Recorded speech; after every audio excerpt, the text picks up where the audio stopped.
And so, good afternoon. And it is finally a nice day here in the New York City area, about 50 degrees, no wind, no rain, no snow. My name is Evan Weiner. Thank you for being here.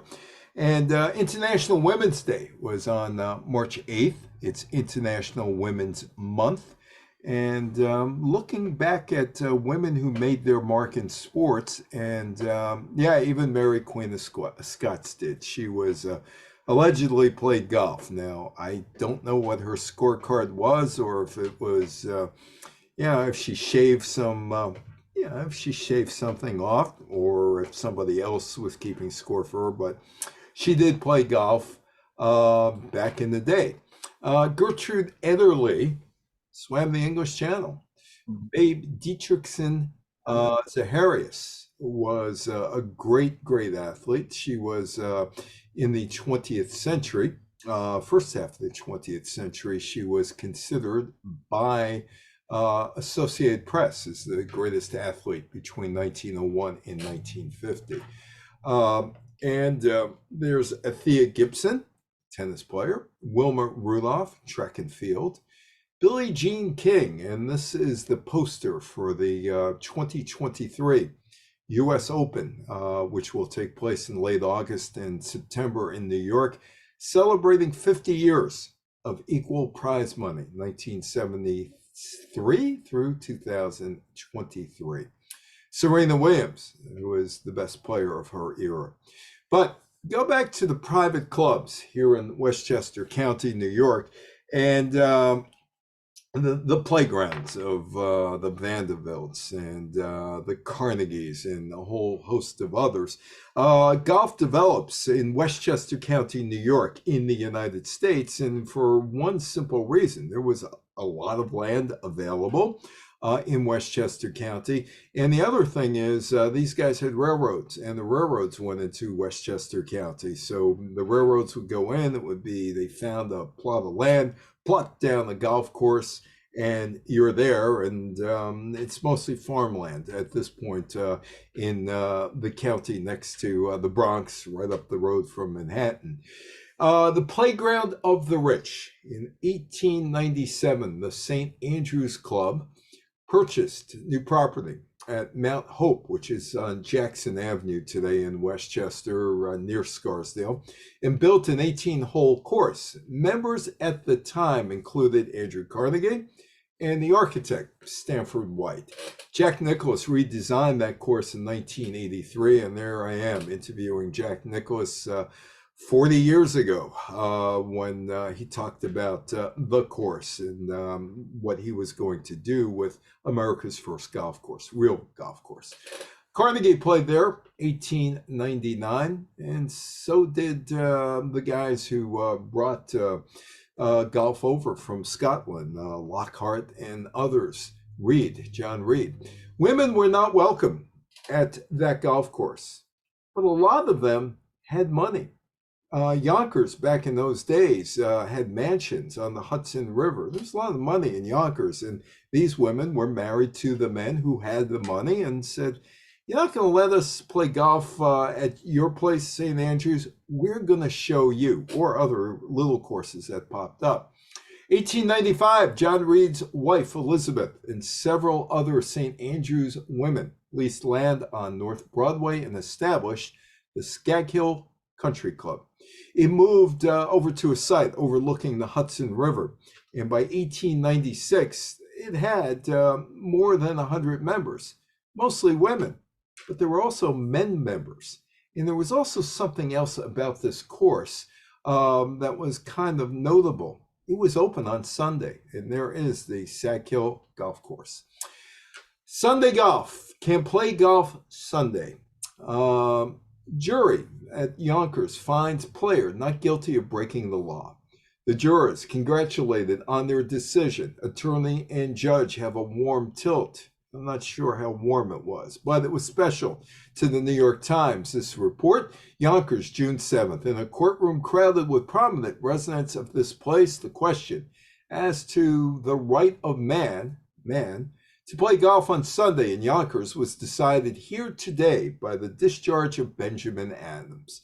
Mr. Adams was arrested last Sunday for playing the game on the links of the Sag Hill golf course. He was tried before Judge Kellogg and a jury of 6 and was discharged, but only after a hard-fought legal battle during which there was an angry exchange of words by Judge Kellogg and Joseph F. Daly, one of the attorneys for the defendant. The decision was received joyously, probably joyously too, to some of the people in Westchester, by those who play baseball. The members of the Sag Hill Golf Club, of which the defendant is a member. The blue laws, broken, at least in Yonkers. You could play golf in Yonkers on Sunday. You could play baseball now in Yonkers back in the gay 1890s. It was all because of the women, because they had a golf course. That included men. That also allowed Sunday golf.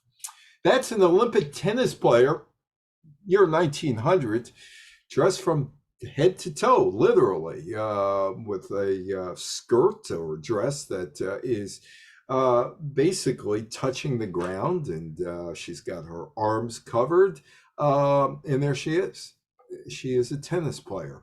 Baron Pierre de Coubertin was the guy who brought back the Olympics in 1896 in Athens, and he was not a fan of women's sports.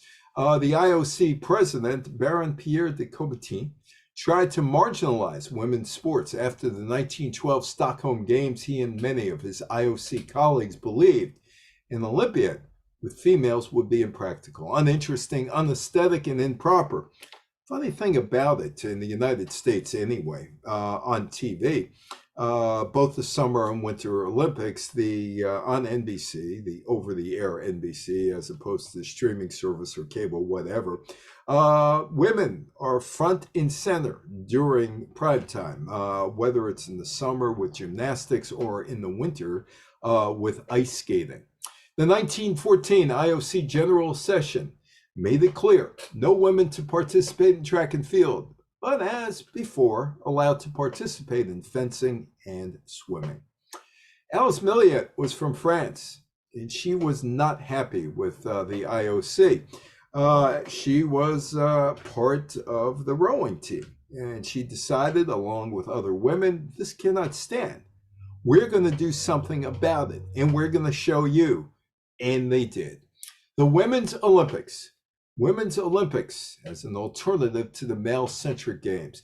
In total, 4 women's games were staged: 1922, Paris; 1926, Gothenburg, Sweden; 1930 in Prague; and 1934 in London. And the participants came mostly from North America, Western Europe, and Japan. New York Times took note of what was going on in Paris in 1922 with the women's games.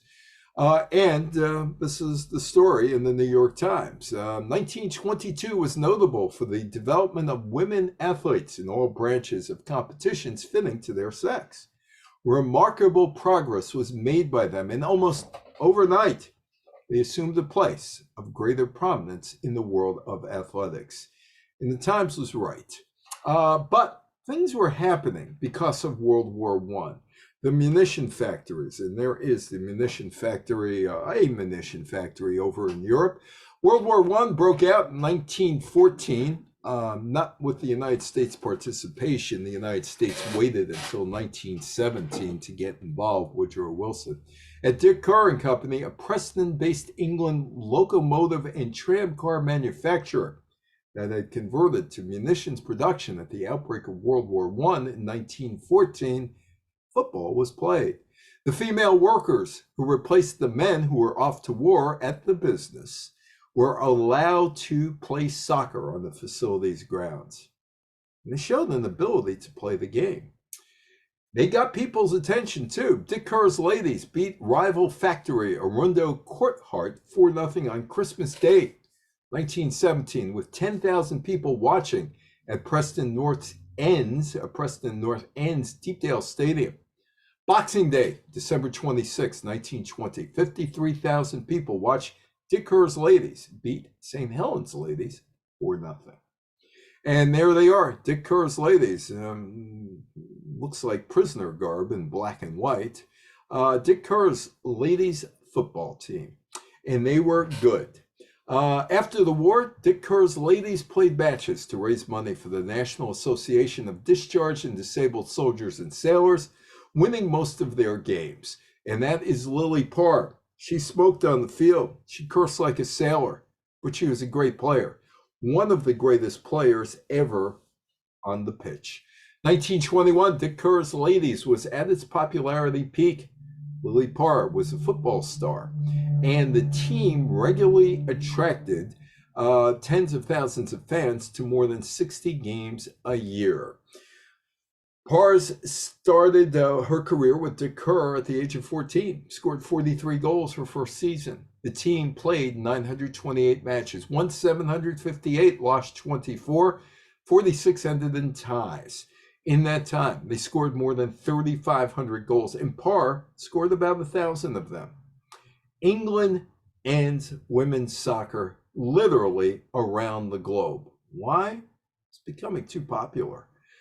The football ban on December 5th, 1921, the Football Association, the governing body of football or soccer, had enough of the women playing. The FA told women to play soccer on the recreation level, and that's it. The FA would not supply referees to officiate women's matches. It wasn't ladylike. Look, they're not ladylike looking, whatever ladylike is supposed to be. The FA also concluded that women should not be playing football or soccer because it was unsuitable for females and ought not to be encouraged. The FA found doctors who said that women posed a serious physical threat to women playing soccer. The men running the FA barred women from playing at the highest levels, and that would remain the policy for about 5 decades. They were right in one sense. Now with CTE and cranial injuries and brain injuries, it is known that girls' heads develop at a slower pace in terms of calcifying than boys. And that girls at the age of 8, 9, 10 do get concussions from playing soccer. Of course, there is a fix for that. Don't head the ball. Keep playing.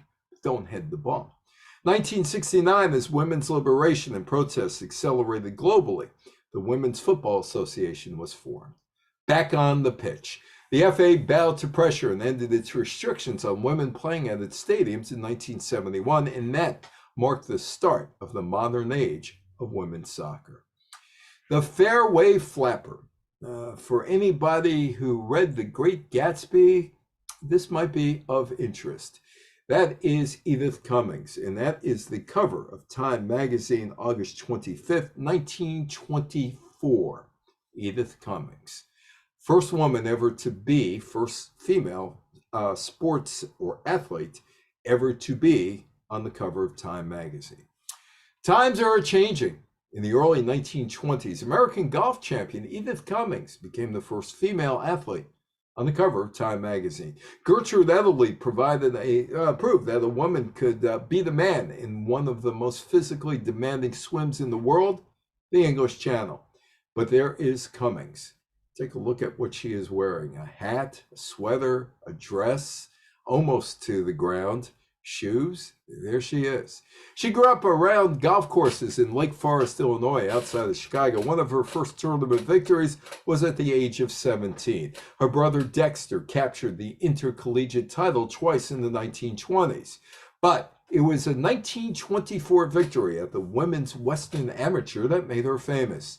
Time magazine featured her on the cover of its August 24th, 1924 issue. It was a first for a female athlete.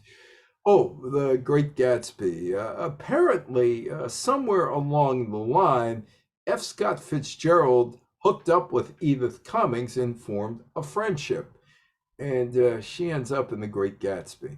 F. Scott Fitzgerald modeled his character in The Great Gatsby. Jordan Baker, female golf champion, directly after Cummings. He had met her through Ginevra King, the inspiration for Daisy Buchanan.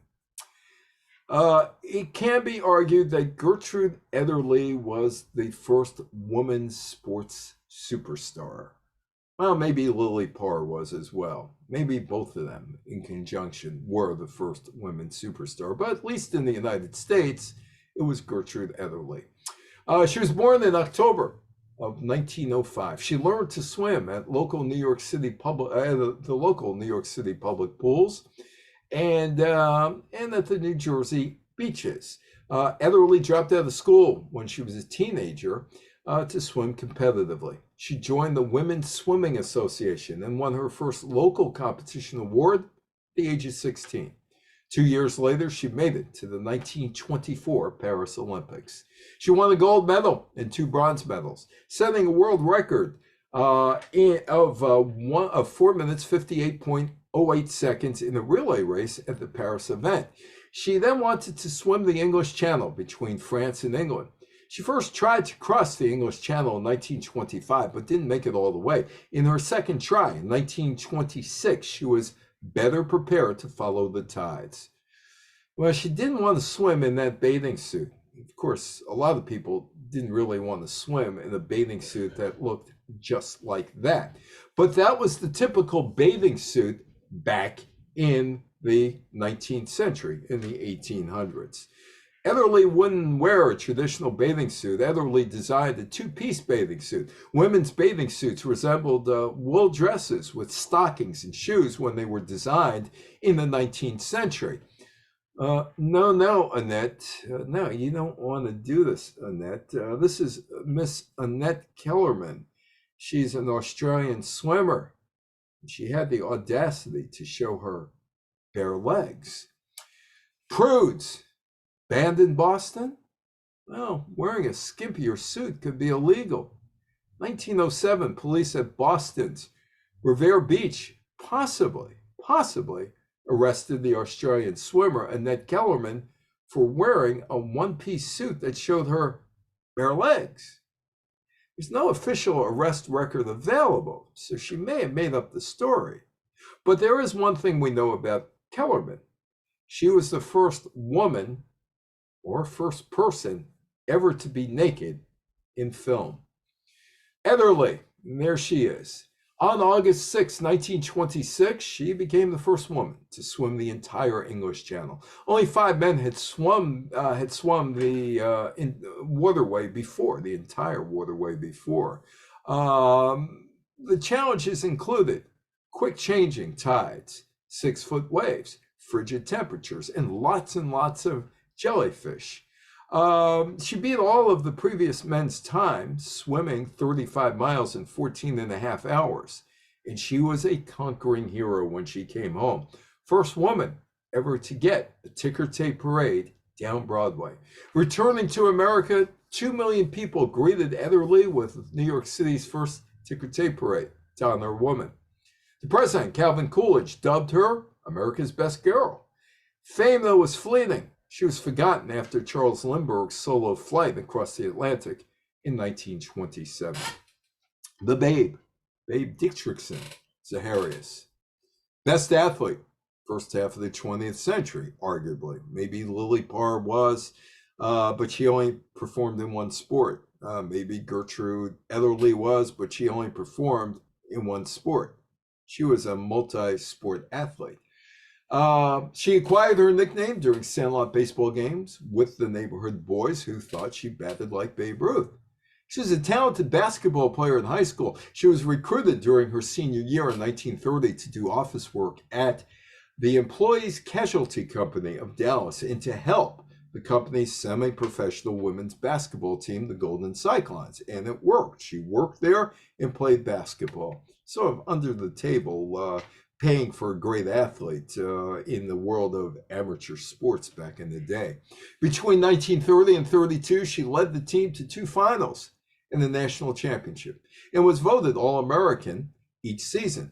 At the 1932 Amateur Athletic Union Championship, she placed in 7 events, taking first place in 5, the shot put, the javelin, baseball throws, 80-meter hurdles, and long jump. She tied for first in the high jump and finished 4th in the discus throw. And there she is, the Babe. Her performances in the javelin throw, hurdles, and high jump qualified her to enter the 1932 Olympics, where she again broke world records in all three events.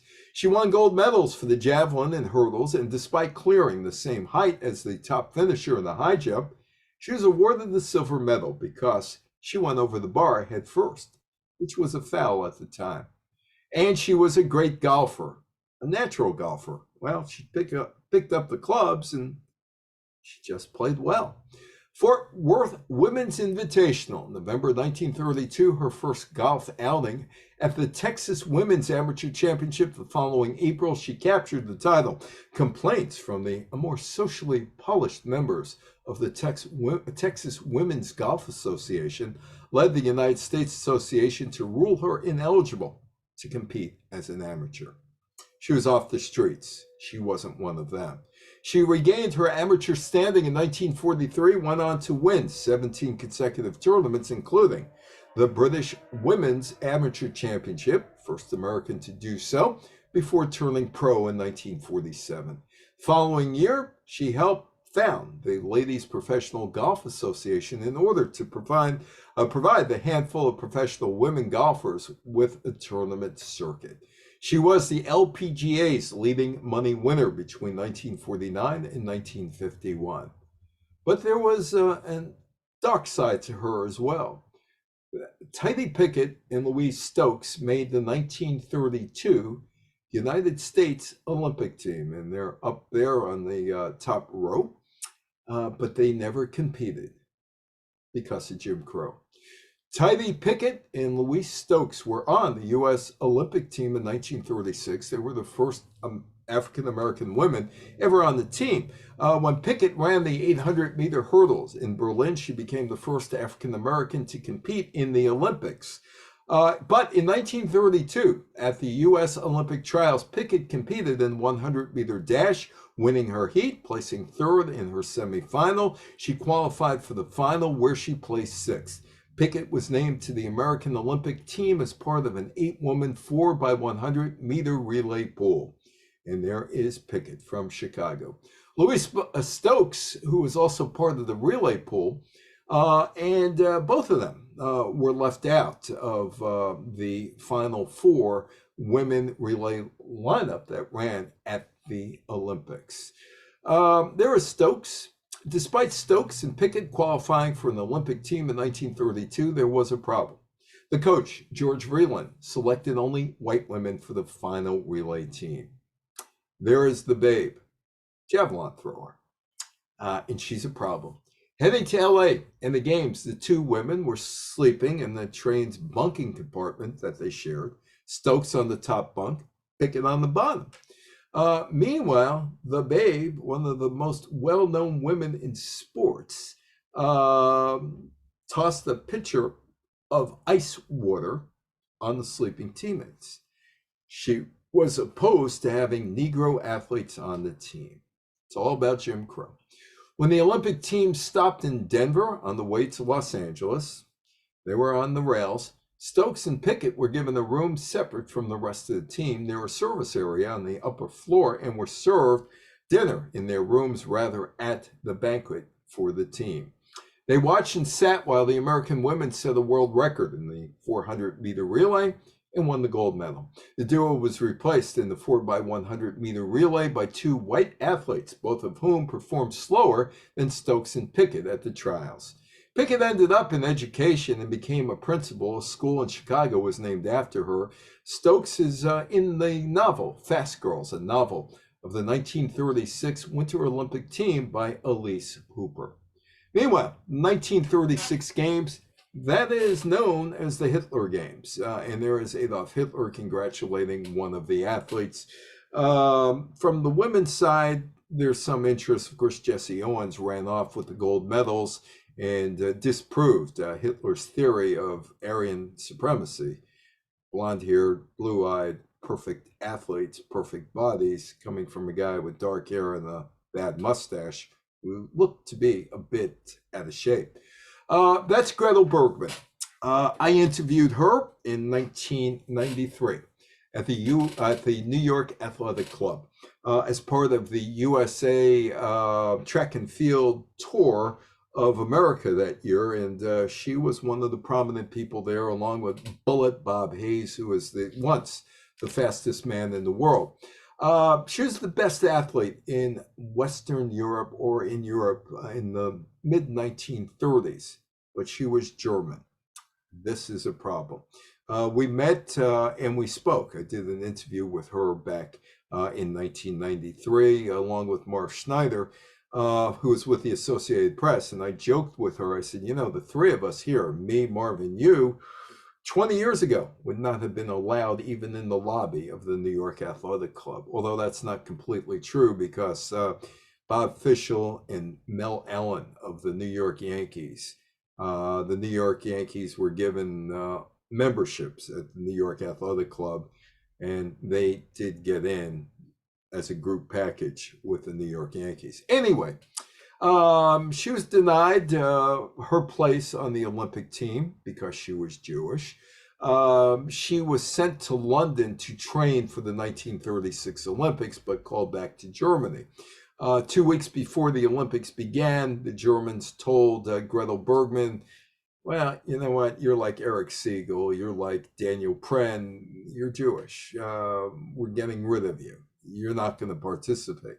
Well, she had equaled the Germans' women record in the high jump.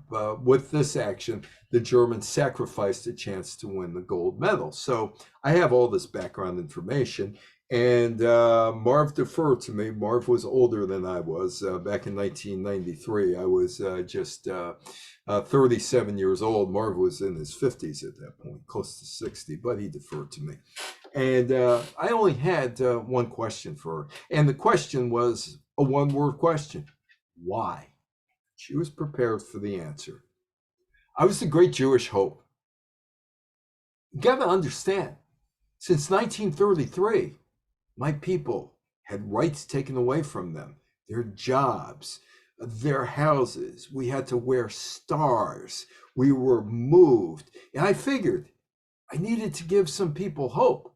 Now, I knew I was never going to be on this team. That's what she told me. She wasn't going to ever be on this team. But you got to understand just how it was. If I could give just a little ray of sunshine, I was going to do it. But like many others, the Germans didn't care. 1937, Gretel Bergmann was able to obtain papers that allowed her to immigrate to Ellis Island, United States, and eventually Forest Hills, New York. She landed in New York City with no more than $10 in her pocket. Same amount of money as a guy who I knew, Marty Stern, who came over 1937. He said $10. That was it. He was 10 years old. Or Gretel Bergmann's future husband, her fiance, Dr. Bruno Lambert, who was studying to be a physician. All he came to the United States with $10. That's it. That's all the Germans allowed her and the others to take out of the country. She later worked as a masseuse, a housemaid, and a physical therapist, and lived in Forest Hills, New York. And she had a new life. There she is on the left. There is Dr.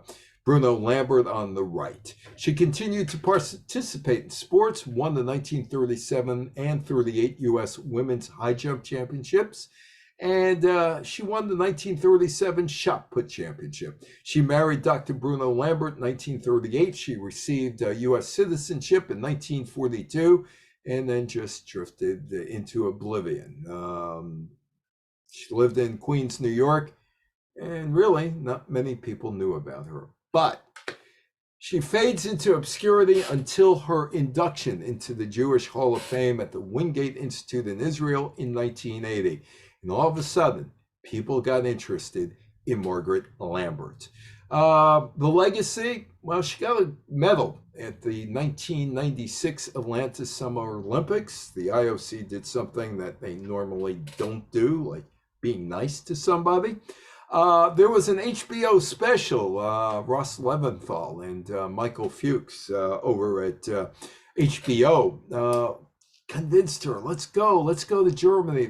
Let's go. We want to do this documentary on you. We want to do the documentary on you. And they did. And it's quite good. It's out there somewhere. It's called Hitler's Pawn.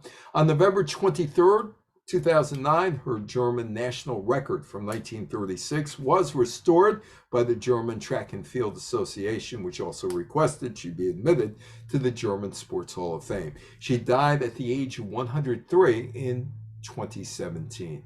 There was one woman who competed for the Nazis who had Jewish blood. Her name was Helene Meyer.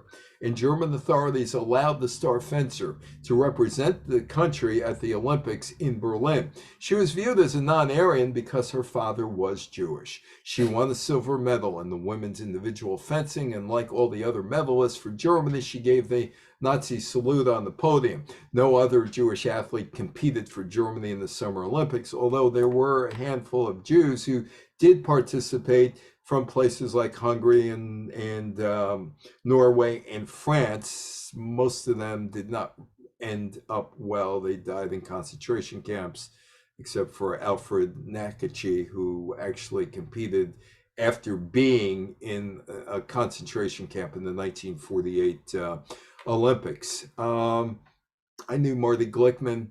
I knew Sam Stoller. I worked with Marty Glickman at his broadcasting school in the late 1980s. Sam Stoller ran the Milrose Games. They went to the Olympics. Neither Marty nor Sam competed because Avery Brundage and Dean Cromwell decided they shouldn't compete, spare the embarrassment of New York Jews winning gold medals in the relay race. And embarrassing Hitler.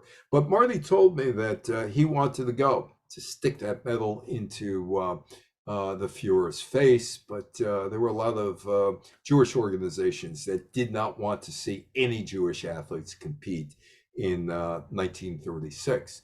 Meyer died at the age of 42. Did not leave correspondence, really. No film clips of her talking about the time. She never wrote a book. She fled to California.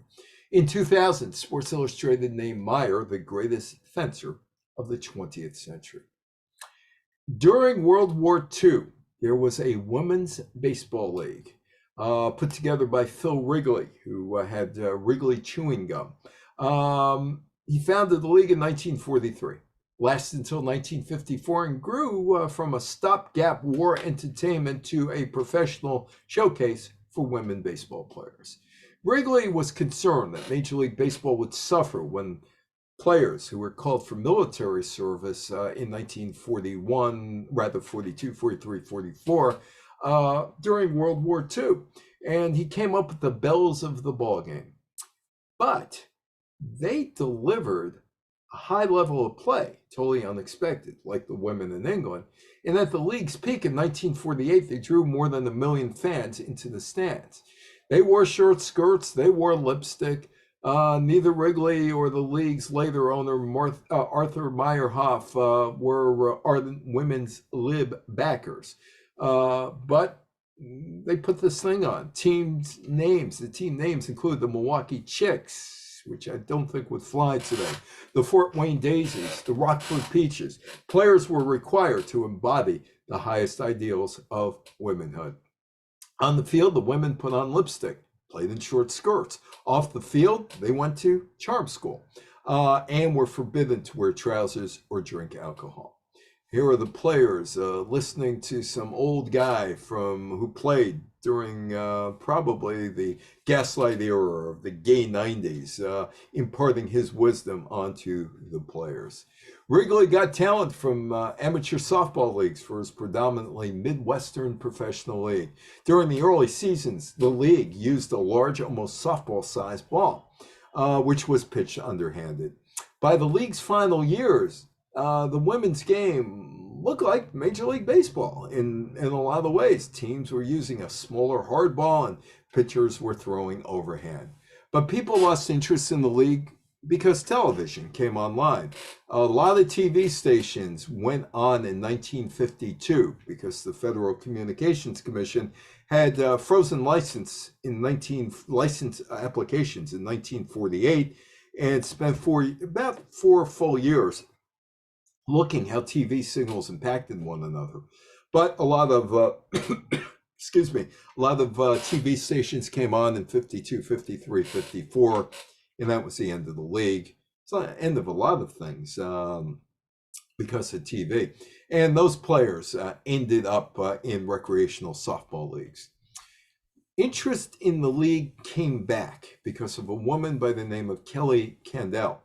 His brother, Casey Candell, played with the Montreal Expos, whose mother, Helen Callahan, played in that league. There was a documentary called League of Their Own, and then the movie. The documentary was eventually adopted into the full-fledged motion picture, A League of Their Own. Madonna, Gina Davis, Rosie O'Donnell, Tom Hanks starred. Thea Gibson had a problem. She couldn't play in major events. And Alice Marble, who was a great tennis player, noticed it. Thea Gibson was clearly worthy of a U.S. Invitation Open. Four-time national champion Alice Marble weighed in with a letter that appeared in the July 1950 issue of American Lawn Tennis magazine, noting that a committee member had told her Gibson would be judged on her performance in the invitational tournaments to which she wasn't invited. Well, this is what Marble wrote. Miss Gibson is over a very cunningly wrought barrel.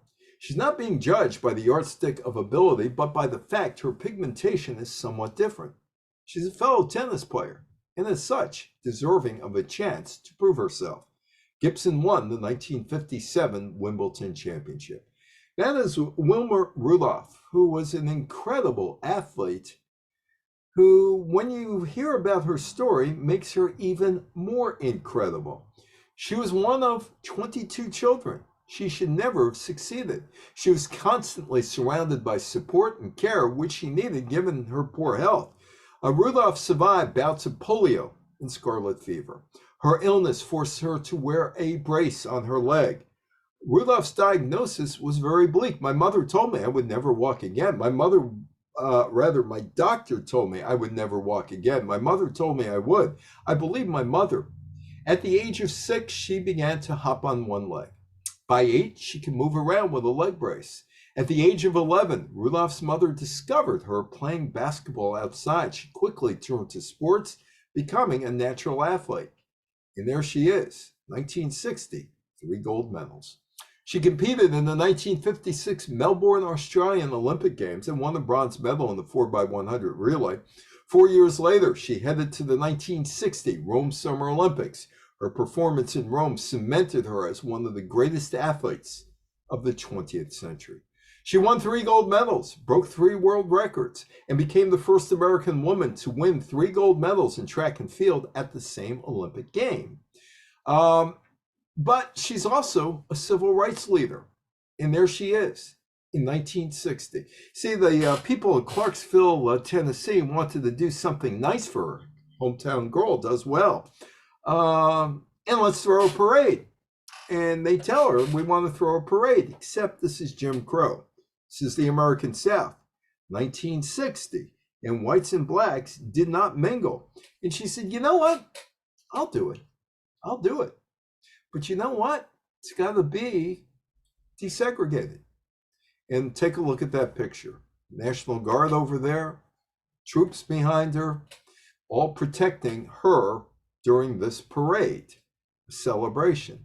She insisted that her homecoming parade in Clarksville, Tennessee be open to everybody, not a segregated event, as was the usual custom. Her victory parade was the first racially integrated event ever held in the town. And that night, the townspeople held in her honor was the first time in Clarksville's history that blacks and whites had ever gathered together for the same event. My father-in-law was a groupie. In the 1980s, I was covering sports, and almost every day in New York, we would be going to some, Sardi's or Gallagher's or the 21 Club or somewhere else for some sort of sports-related luncheon. And unbeknownst to me, he took his camera because he wanted pictures of people like Billie Jean King. And he got it. And I'm happy he did now because it kind of personalizes these talks for me. Billie Jean King's a civil rights pioneer. Yeah, she's not Martin Luther King Jr. or John Lewis, but for women, she is a major component of the 1960s women's rights movement. Betty Friedan with National Organization of Women, forming that in 1966, Title IX, the Educational Act, 1972. So she has a critical role in the women's rights movement, and it's clearly defined. She pushed for equal prize money in men's and women's tennis matches. After winning the U.S. Open in 1972, she was paid $15,000 less than the men's champion, Elena Stasi. She threatened to sit out the 73 Open if the prize money was not equaled that year. In 1973, the U.S. Open became the first major tournament to offer equal prize money for men and women. Her aggressive stance in the 1960s was part of a sea change that culminated in getting a law passed called Title IX. Title IX of the 1972 Education Amendments changed women's sports and opportunities in education. Women, for the first time, were equal to men in getting into law school, into medical school, and in sports. The Boston Marathon, 1967, Kay Switzer, Kathrine Switzer. Kathrine Switzer entered the race as Kay Switzer. Grew up as a daughter of a major in the U.S. Army, so failure never really an option for her. While studying at Syracuse University, one of her coaches told her she's a fragile woman and she can't run in the Boston Marathon, so she trained in secret and entered the race. And that's her boyfriend, Big Tom Miller, 6'2", 235 pounds, on the Syracuse University football team. Also nationally ranked hammer thrower, U.S. track and field. And he's trying to knock over Jock Semple there, who was the organizer of the race, who was trying to push over Kay Switzer, putting her face into the ground. People who work for the marathon tried to physically pull her out of the race. When the race official, Jock Semple, tried to remove her from the race, her boyfriend, Big Tom Miller, simply shoved Semple to the ground. She finished the race in about 4 hours and 20 minutes. It's Patsy Mink. She was a congresswoman from Hawaii. She, along with Edith Green, a congresswoman from Oregon, and Ted Stevens, a senator from Alaska, and Birch Bayh, he, a senator from Indiana, helped push Title IX over the finish line and onto Richard Nixon's desk. Patsy Mink had the ability, but she was a girl. She was elected the first female president of the student body at Maui High School and became the valedictorian of her graduating class in 1944. She played basketball, only half court because full court would be too taxing for women, high school students, 16 and 17 and 18 years old. Title IX, no person in the United States shall, on the basis of sex, be excluded from participation in, be denied the benefits of, or subjected to discrimination under any education program or activity receiving federal financial assistance. On June 23, 1972, President Richard Nixon signed the Title IX legislation that was designed to give women an equal opportunity to get an education in American colleges and universities with men. It would change women's sports. Men no longer got 95% of the dollars earmarked for sports. That's causing friction in the men's teams coaching fraternity. A number of those coaches thought Title IX took away their ability to get the best athletes for their teams because they couldn't spend scholarship money solely for men's teams. That changed as athletes have marketing deals and can pick a school now. Look at the portal, the transfer portal, on marketing opportunities. The battle of Title IX legislation in women's sports is still being fought, with some coaches and athletic directors crying foul, saying they have to cut men's sports programs to keep in compliance with Title IX rules. That's Ann Myers. She was the first ever female athlete to receive a 4-year athletic scholarship to any university, as she officially signed to go to the school at UCLA in 1974, 2 years after Title IX. 1979, she became the first woman to sign the National Basketball Association contract with the Indiana Pacers. She failed to make the team.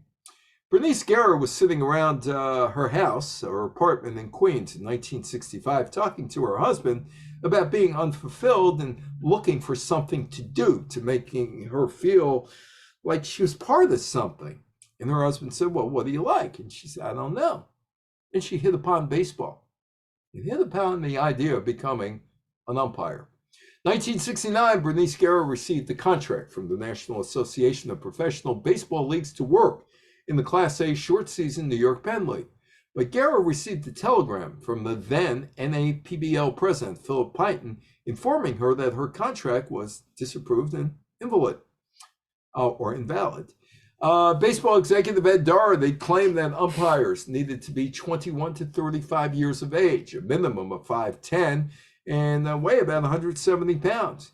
Guerra was 38, 5'2", weighed 126 pounds. Oh yeah, she had experience umpiring for the National Baseball Congress in Bridgeton, New Jersey, as well as what she put in court papers, recreational programs in the slums. And there she is.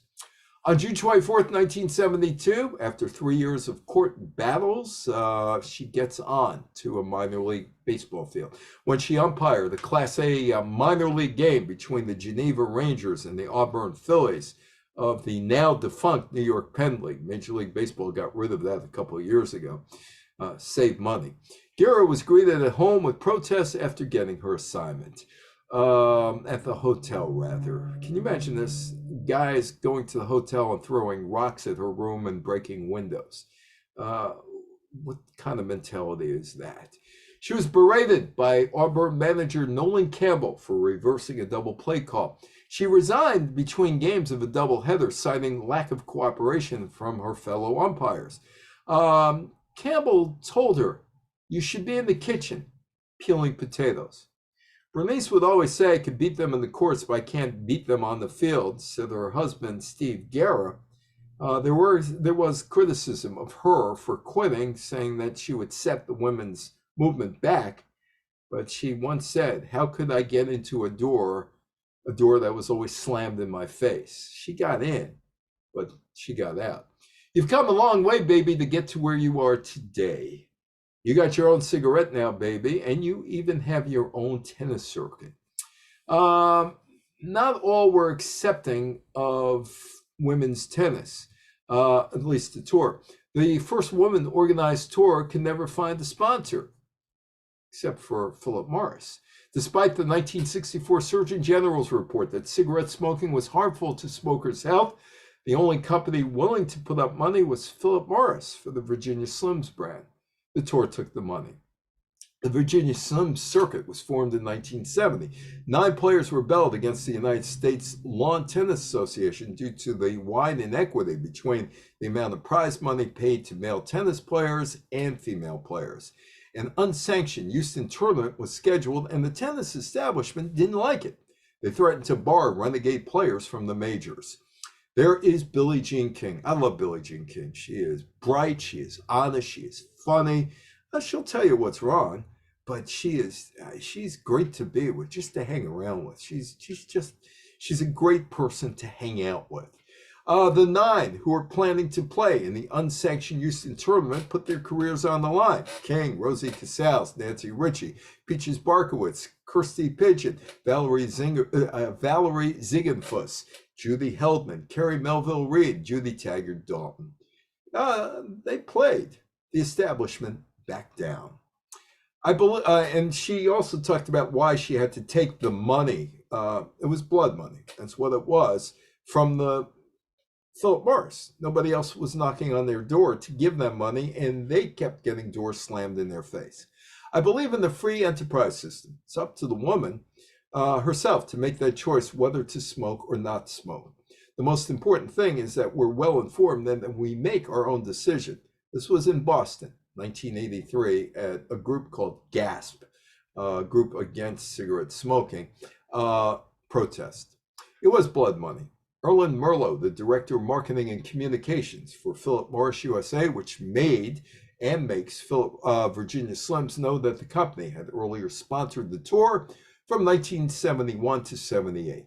When we get involved in any promotion, it's obviously to create a greater visibility for our brand name, but we've never ever asked a player to endorse our product. We didn't have to. Virginia Slim signage was all over the place. That's Boston's own Shelly Saltman. Yeah, Shelly, put down the phone. I know you're looking for me. It's been 4 years since you passed away. And oh, I'm doing this in the Boston area. So you're going to be asking me about the old neighborhood in Boston where you grew up with Leonard Nimoy and Barry Morse and Barbara Walters, and Leonard Bernstein was in the neighborhood, as was David Susskind, and so is Sheldon Adelman and Summer Redstone. Yeah, I know. Yeah, well, we'll talk about it in 15 years. And I do know your ears are burning, but I also know that you want me to tell the story about Bobby Riggs and Billie Jean King because you promoted it, which he did. September 20th, 1973, the Battle of the Sexes. More than 30,000 fans filled the Houston Astrodome with celebrities like Salvador Dali mingling with what appeared to be aliens with tuxedos. Oh, yeah, Shelley would want me to tell you about how this was his idea, how Billie Jean King came into the Astrodome with 4 track and field performers, Rice University, and they were going to carry Billie Jean King into the Astrodome. That was your idea, Shelley. And it was also your idea to get the Bobby Riggs bevy of beauties, Riggs pigs, around him as part of the promotion. Yeah, that was Shelley's idea too. Riggs versus King. King entered the playing court on a gold litter carried by 4 shirtless members of the Rice University track team, while Riggs arrived, and Shelley got the rickshaw too, via rickshaw, flocked by his bevy of Bobby's bosom buddies. They then exchanged pregame gifts, a baby pig for the chauvinist Riggs. Don't use chauvinist anymore, misogynist now. A giant sugar daddy lollipop for King.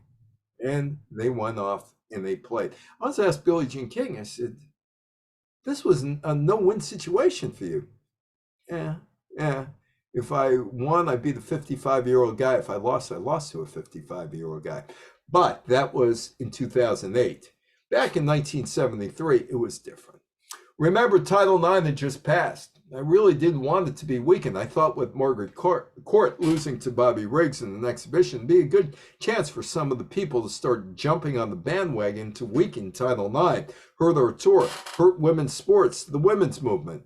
As soon as I found out Margaret had lost, I knew I definitely was going to play Bobby Riggs. I did not have a choice. And Howard Cosell was there. I'm still friendly with 3 of Howard's grandchildren, Justin and Colin, the Mets PA announcer, and Jared, who's over at ESPN doing what I did. I was once a lawyer. Interview between Riggs and Howard. I'll tell you why I win. She's a woman. And they don't have emotional stability. Well, Billie Jean King did win, and they did some promotion here and there, ended up on The Odd Couple as well. Billie Jean King actually became very friendly with Bobby Riggs, and in his later years, she helped him with some medical bills. Oh, something new. November 7th, 1973, New Jersey becomes the first state to allow girls to play Little League Baseball. Oh, post-1972, almost every female athlete in the U.S. has benefited from Title IX in one way or another, like the 1996 U.S. Olympic basketball team. And the NBA was ready to present women's basketball. Women's college basketball was gaining in popularity. The NBA noticed. The 1996 Summer Olympics was going to be a launching pad for a new venture, and the United States women's team steamrolled through the opposition and won the gold medal. If there was ever a women's league that was set up for success, it was the WNBA, as Cheryl Swoops Houston comments. But the WNBA became a financial drain for the NBA. 2 women's leagues started after the Olympics. The NBA sponsored WNBA and the American Basketball League. The NBA was very serious about including women in the business. The league hired Violet Palmer as a referee in 1997. The American Basketball League offered higher salaries, and that was its undoing. The league folded in its 3rd season of operations, December 22nd, 1998, the ABL was broke. Brandi Chastain, we had an interesting conversation also around 2007, 2008 about women's sports and why it never took off, at least through then. National women's soccer teams struggled to get people's interest, even though the 1999 Women's World Cup. Well, actually, the national teams did get public interest, which included the 1999 Women's World Cup United States Championship soccer team. But the pro leagues didn't, like the Women's United Soccer Association, which started in 2001. They had a cable TV contract, they had solid backing, they could not get people in the stands. The league folded in 2003. Women's professional soccer still struggles to this day in attracting an audience, but in 2023, women's soccer was growing in popularity, and there is the National Women's Soccer League. Megan Rapinoe, equal pay. Again, this is the national soccer team, not the NWSL. In 2016, 5 senior members of the USA's World Cup winning team filed a complaint against U.S. Soccer for wage discrimination. All 28 squad members filed a discrimination lawsuit March 2019. The bid for equal pay, in which they sought $66 million in damages, dismissed by a court May 2020. That led to an appeal. Both sides started talking, the United States Soccer Federation and the women, and there was an attempt to resolve the gender pay dispute in 2021 in September. Ticker tape parade, equal pay. February 22nd, 2022, agreement called for the players to get $22 million direct payment to be distributed in a manner proposed by the U.S. women's national team players and approved by the federal courts. USA Soccer committed to providing an equal rate of pay for women and men national teams afterwards. NWSL franchises are selling for $50 million each. But the money still isn't there, at least in the United States. It's Brittney Griner. How does the WNBA, of which Griner is a member, as a player for Phoenix, get more money into the pockets of its players, so players don't have to play in friendly or unfriendly nations around the globe in the league's offseason and avoid future situations where a player could end up in a hostile foreign country's jail, like Russia, like Brittney Griner? It's a problem. She was arrested February 17th, 2022 in Moscow after Russian custom officials found vape cartridges containing cannabis oil in her luggage. She was later convicted of drug possession and smuggling, and that led to a 9-year sentence in a penal colony. She was released in a prisoner swap December 8th, 2022. Why was she in Russia? She was playing there. That's where the money was for her. That's Cathy Engelbert, the WNBA commissioner during her college days playing and now as commissioner. In 2023, 67 of the 144 players committed to the league were slated to play abroad, according to the Associated Press. WNBA players receive low pay in America compared to millions that they could make by playing overseas. Engelbert would like to change that, and the players stay home, but there's not enough money for that to happen. So how does that happen? Well, let's get back to Brandi Chastain, who we had a long interview, and she just basically said, we need a good old girls network. What we need are women CEOs, women CFOs, women in business who make decisions about spending entertainment dollars. The more women who become CEOs, CFOs, or team owners, like up in Seattle with the WNBA, the better it's going to be for women's sports. Well, thank you so much for being here, and I'll open up the questions for everybody. Everybody, that's me. Yeah. Thank you very much for doing that just for me. It was very interesting. Many of the names, of course, I knew of, as we said before.